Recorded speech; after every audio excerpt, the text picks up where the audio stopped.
In the future, most work might be done by robots. Right now, most is still done by humans, but how do we manage the transition? Welcome to Tech First with John Koetsier.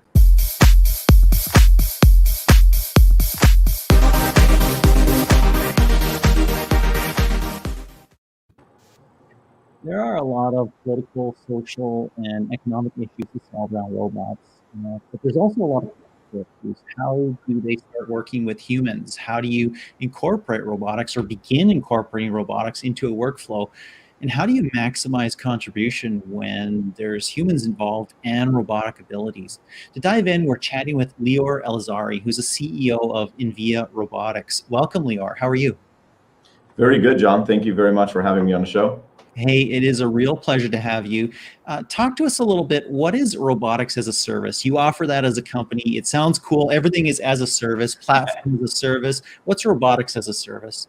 Yeah, so robotic as a service is a business model that allows us to sell the productivity of the robots instead of the robot itself. So if you imagine in the past, you used to buy the robot and you were in charge of that productivity. If the robot didn't work or needed optimization or anything, you had to deal with it because you paid for that. What we're doing instead is selling the productivity of the robot. So if you're buying the productivity, that means you're buying the tasks that the robot is doing, and we're in charge of making sure the robot is working, operational, optimized as well to make the tasks more efficient. And that really puts the burden right on us where it should be, right? We're the robotics company. We have the PhD here with robotics to be able to do that. And we think that's really not only the future, but it's how we're going to be able to introduce a lot of robots into the workplace because a lot of our customers are just intimidated by that. So we take care of that for them. That's super interesting. I mean, it's the triumph of the subscription economy, right? In every place, and I guess that's really interesting because for you, it maximizes the ability to develop the solution as you go along. For a customer, it means that they don't have an initial $500,000, $3 million outlay right off the top. Correct? Correct. And not only that, they're also buying for the need that they have today. So they don't have to buy, hundreds of robots to figure out what to do with them. If they have so many, items that are leaving out the door, they're buying, or we're providing those same robots for them. And as they grow, we're able to provide them with more robotics, with more systems, more optimization, to be able to handle their needs. So let's talk about how it actually works. And meanwhile, we're showing, some of your robots in operation here, but we have mixed workforces, right? Not robots can't do everything. They can't pick everything. They can't grab everything. They can't pack everything. They can do some things. How do you maximize productivity in this sort of in-between state here? So when we looked at the problem, we looked at it in terms of a couple of things, right, that you have to do inside the warehouse. Actually three things, but one of them is software related. So the two things is movement, right? You're moving items around. But the other piece is manipulation. And you have fine manipulation and gross manipulation. Humans and people in particular, right, are really, really good at fine manipulation. I'm really good with my hands doing very fine, intricate tasks, things like that. I'm also good at walking, but in some sense, if I'm walking, it's a waste of my energy, a waste of my time, a waste of my intellect, right? That what I'm doing there. So what we've done is we developed robots that are able to, first of all, move around in the warehouse autonomously. And then on top of that, they're able to do gross manipulation, as you can see here. They're manipulating boxes, they're manipulating more things that robots can do these days pretty easily. And that allows us to bring the item, as you can see here, into a person who will then do something with it. For example, packing. Packing is a really difficult thing to do because you got to figure out how to intricate and how to move that in. And it's not just that it's difficult, it's also if you want to try to do any value-added services. For example, we have a customers doing embroidery, on the items itself. So the robots are basically doing all the movements. We're eliminating the movements completely from the people that they don't have to do the movements. And now they're doing more of that value-added tasks. And that makes them a lot more efficient. So instead of them, fulfilling a few orders a day, they can fulfill, a few orders an hour, let's say, they can fulfill hundreds of orders now an hour and do that pretty much with more value-added services. That's very, very interesting. And you've done this in a number of different places. How's that gone? How do people react to that? How do they work in that new environment? Does that feel good to them? Do they feel threatened? Tell us a little bit about how it feels to work with robots as coworkers, because there's probably a very small percentage of the globe's population, the globe's workers, who have actually had that experience so far. Yeah, so I think a lot of people don't realize how gruesome it is to work inside the warehouse. So I think what's happening is that a lot of times when you end up working with the robot, you're becoming more efficient, and that actually is a really, really good feeling. Imagine, again, if you're in a warehouse, walking miles and miles a day, collecting all these orders, and you just never have enough time to collect these orders. Now, instead of walking all these miles a day, you're standing still. The orders are coming to you. You're fulfilling all these orders at such a massive rate that it makes you feel a lot more productive. It makes you feel a lot more, satisfied with your job because you're able to do that. And we've seen that. So a lot of the employees that have used the robots, often our customers, have that need. They have all of a sudden this huge number of volume that they have to supply. And instead of the employees being stressed of how I'm going to do that as quickly as possible, they feel comfortable that now they can do that because the robots are doing most of the work for them. We have that. Now, on top of it, we have other jobs, right, that we've created, which we call, like, for example, robot wranglers, right? Somebody needs to go in the warehouse and deal with the robots, fix their problems. Robots are actually not good at all about fixing their problems. So we have people who are doing that, both in the warehouse. We train some of their employees, and we also do that remotely. We have a robotic operations center that is monitoring all of these warehouses in real time to make sure they're always on, working 100% of the time. And we have a team of people basically using their talents and distributing it across many warehouses, as opposed to having hiring PhD to operate inside your warehouse. That sounds good, and that sounds interesting, and that's probably a positive there in terms of the future work life of just about anybody who deals with things that we're building or manufacturing or shipping, because that's going to get increasingly roboticized over the next decade or so. It's interesting for me because when I was in university, I did work at a warehouse. In fact, I did the overnight shift, the Friday night shift from like midnight till 7 a.m. Went and played my ice hockey game the next morning right after. Enjoyed that. Couldn't do that these days, but it was a chaotic disaster there, right? There was stuff all over the place. Nobody knew where anything was. It was common for somebody to disappear for half an hour to find something. You offer a warehouse execution system that somebody can purchase even without buying robots, correct? How's that work? Yeah, that's correct. And in fact, you talked about the night shift. We have a few customers that do that, and they say this is where all the shenanigans, happen. Yes, And it's very, very true. Very true. I can personally attest to that. So it's really because, and it's actually not the employee's fault, right? It's really because the work, it has not been organized. So you have lots of different work that you got to do, and it's very overwhelming for a person to realize, okay, do I do this right now? Do I do this right now? Do I go and pack? Do I go pick this order? You have SLAs. These are service level agreements that you have to make sure those orders go out the door at this time. But you got to make sure, all right, is these orders, is FedEx coming? So there's all this work that has to be planned. And a warehouse execution system is basically the conductor of the warehouse. And we're offering, in fact, just that software, and we're seeing almost 50% increase in productivity just by introducing that. So you as an employee, you come in, you log into your terminal, which is on your wrist, and automatically it's putting you to work. And the system coordinates between everything. So if you go to a location and, for example, it's short, the item is not there, and you got to short that order, it will automatically dispatch somebody else to go to a different location and get that, so that order can get out the door. And that is actually a very, very complicated mathematical problem to solve. But we have a computer system that actually run that on a cloud that solves that, takes into account not only what you're doing today, but probabilistically try to determine what's going to happen in the next few steps, in the next days, and set up some stuff for that. So that actually is something that really provides you with a lot of efficiency very quickly. Interesting. So I can imagine that system taps into what it knows are orders that are going to be going out, what it knows about supplies that are going to be coming in, and then orients those, positions them in the warehouse where it makes the most sense. You mentioned a little bit briefly about it, but maybe you can go into more depth. What kind of productivity gain are you seeing from robots? Maybe, from having the system in the first place, but also having the system and then the robots, and as well having the AI applied. Sure. So we often see about, just by introducing the system itself, we usually see about 2x productivity. There's a lot of, as you know, a lot of idle time, right? That when you were at work in the warehouse, a lot of times that, you're just moving around, not actually doing the task that you're supposed to do. So just with that, we're able to see 2x. Now, introducing the robots now completely eliminates the walking, and we're able to see 5x. And in fact, with some customers, we're able to see up to 10x in productivity gain.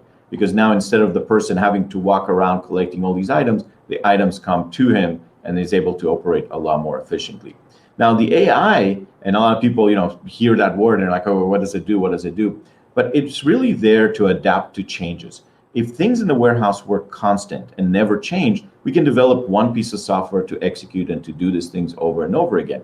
But the reason we need AI is because constantly in the warehouse, there's a lot of changes. The truck didn't arrive in time. You have a bunch of orders. There's a predictability portion to it. Is Elsa going to be the next thing that's going to run out in the next few days? That's what happened, last Christmas. So those things is what the AI system is capable of doing. And then it's able to, replan and re-coordinate the tasks around in real time to get those orders out the door and to be as efficient as possible. Yeah, that makes sense. What kind of cost are we looking at here for, let's say, an average size warehouse? What does it take to get there? So because we have the software component, we can actually start with a very small warehouse. We have systems that start at 2 to 3K a month, and then they just grow from there, right? So we can grow with the customer, grow with his needs, grow as they're producing more and more.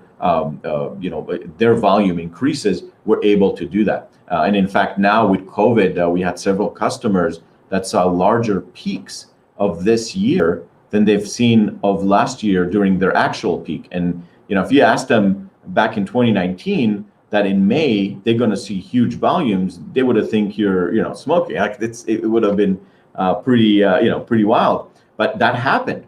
So what we're able to do is actually being able to support them and provide them both with more robots. We actually enhanced some of the algorithms, some of the efficiency to give them more productivity, and they were able to sustain and actually provide all of that work that they needed to do, all that volume, all the things that people ordered, with a shortage of labor, right? So the other piece is that labor just wasn't there. This is really, really interesting. And everybody knows that our economy is changing as a result of COVID. And that's obvious. We've seen 4 to 6 years. That was the estimate from, I believe, Salesforce, or actually Adobe. We've seen 4 to 6 years growth in e-commerce just in a couple of months during the early phase of COVID here. But that's something I hadn't considered as well. As this extra productivity is wonderful. That's great. But, you couldn't get labor in. You had other challenges around COVID. You needed to separate people, right? You can't have them working in close proximity. So this is actually an opportunity as our economy changes and shifts to a more e-commerce, ship it type of economy. This is perfectly situated. That's right. And we had a lot of retail stores, right, that closed down, and that really just put all that pressure on these warehouses that really weren't geared for it. Even Amazon sort of slipped, right? There was no more 2 days. It took like several weeks right in the beginning.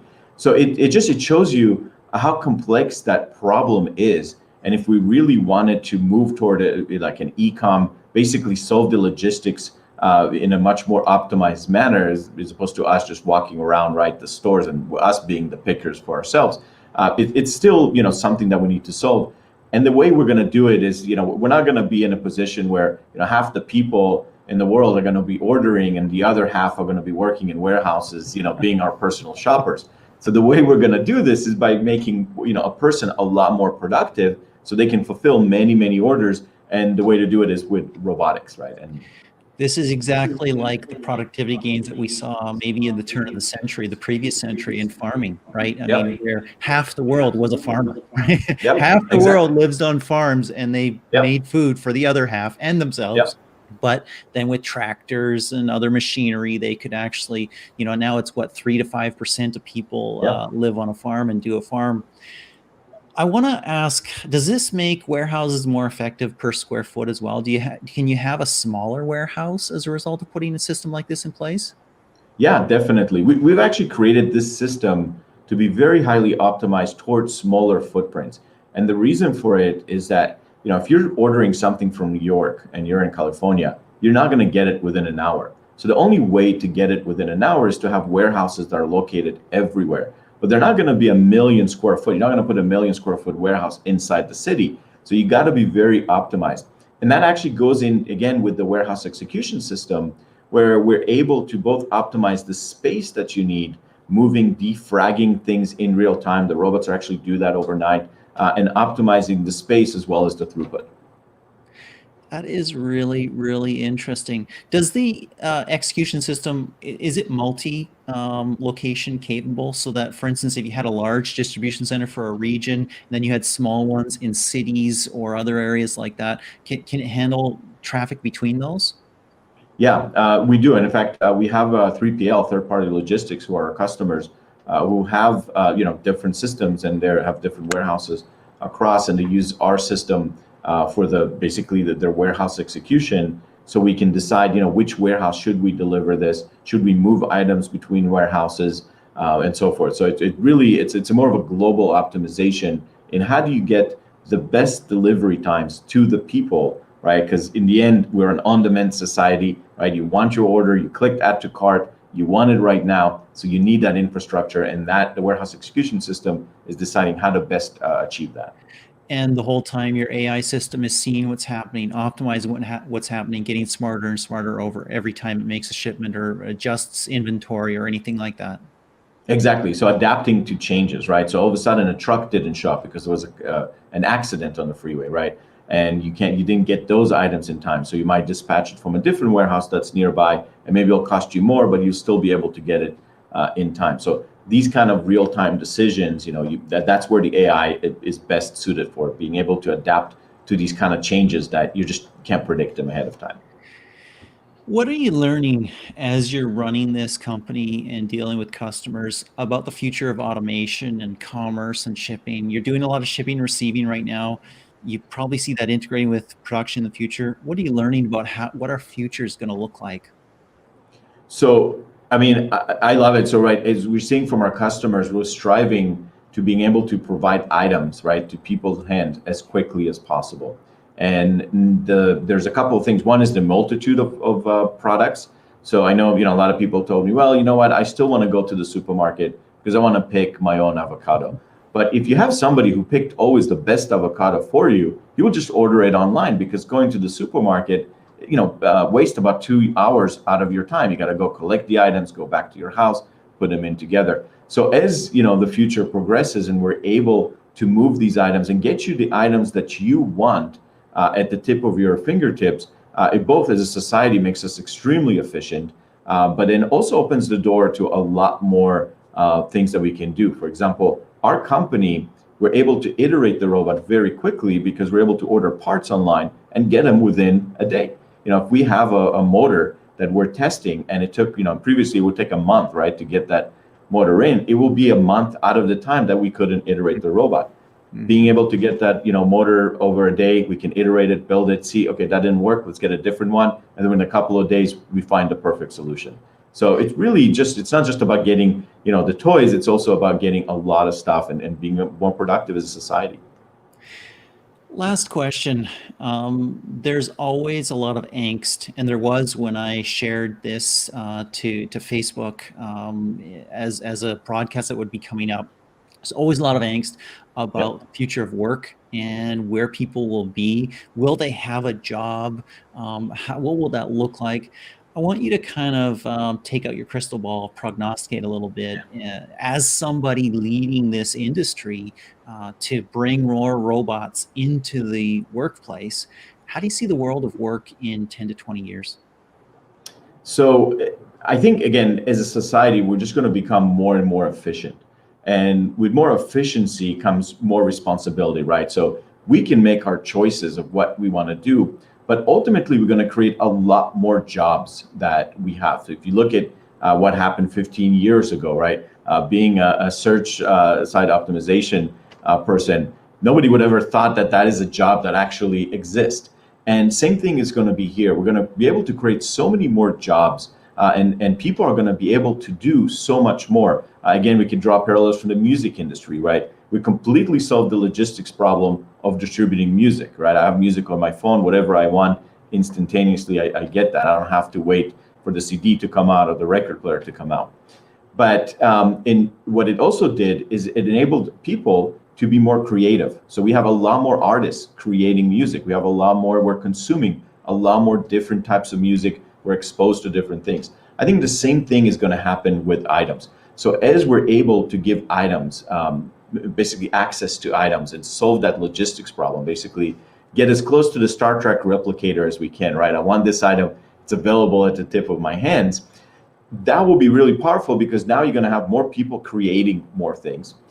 People are going to have better jobs, right? As we saw through technology over the many years, right? So instead of, like you mentioned, with the farmers, so everybody being farmers, we have bankers, we have service. I think we're going to move a lot more toward a service-oriented type of industry where we're really using people for what they do best, right? People were not built to move around warehouses and walk day in and day out. We're really meant to think, we're really meant to create, to enjoy our life. And I'm looking forward to it because I think that's what it's going to do to us, right? It's going to give me a lot more time in my life to do other things, creating companies. And, I'm really excited by that. So I think it will be a great future. It's a good answer. I want to say tea, hot, Earl Grey, but you'll get the reference since you mentioned Star Trek. Yeah, exactly. Exactly. That is interesting, and I hope that the future does unfold something like that. That new niches do appear as we solve problems. And if you look at the data on sick days and injuries for Amazon workers in their warehouses, that makes some sense as well. Yep. Lior, I want to thank you for joining us on TechFirst. It's been a pleasure. Thank you very much, John. I love being here. Excellent. For everybody else, thank you for joining us on TechFirst as well. My name is John Koetsier. I appreciate you being here. You'll be able to get a full transcript of this podcast in about a week at johnkoetsier.com. The story at Forbes will come out right after that. Full video is available on my YouTube channel within minutes. And actually, the audio podcast is available almost immediately as well. Thanks again for joining. Until next time, this is John Koetsier with TechFirst.